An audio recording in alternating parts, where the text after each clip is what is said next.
এই ফলটি कौन जानी परछंती कि एटा होचे डिमिरी फल।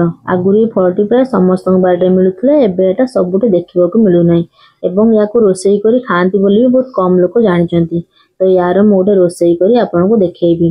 याको भलसे धोई नबा एवं काटिबा समय रे हाथर टिके सोरिष तेल दे काटिबा, नहले यार क्षीर हाथर लागि जे अठा अठा होई जिवो। फल काटिबा परे भितर यार गोटे मंजी बाहरे, ताकू भलसे बाहर करनी छोट छोट पीस करी लूण हल्दी पानी रे पकेई देबा।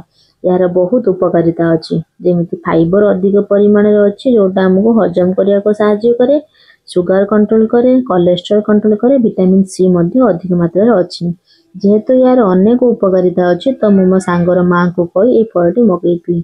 कोन पय ना तांको बाड़ी एटा प्रचुर परिमाण रे अच्छी। जेमिति हमें फल काटिबा सेही साइज रे हमें आलू भी काटिबा। एटी मो प्याज कटा, टमाटो, अदा रसुण बटा एवं धनिया पत्र नै जाइछि। गोटे पैन रे टिके तेल दे लूण हल्दी दे से जो फल काटिक रखिथिबा ताको भल से टिके भाजी नबा। सेही पैन रे चाहिले आपण आलू को भी भाजी परिबे, नहले जदि आपण कंचा करिया को चाहिबे ताले आपण अदा रसुण मसला संगे रे धीर आंच रे कंचा आलू दे रोसेई भी करि परिबे। एठी मु सेही पैन रे आलू को भी भाजी नेछि।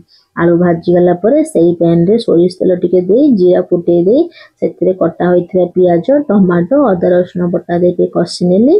तापरे हळदी गुंड, लंका गुंड एवं गरम मसला दे टिके भल से कसी गला परे भाजी की जो रखिथिले आलू को सेतिरे दे आ टिके कसी नेली।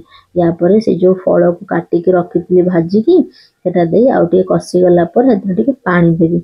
आपण जदि चाहिबे सेटा को झोल झोल करबा को टिके अधिक पानी देबे, नहले कसा करिया को चाहिले टिके कम पानी देबे। मु एटिया को कसा करिया को रखिथिले तो टिके कम पानी देथिले।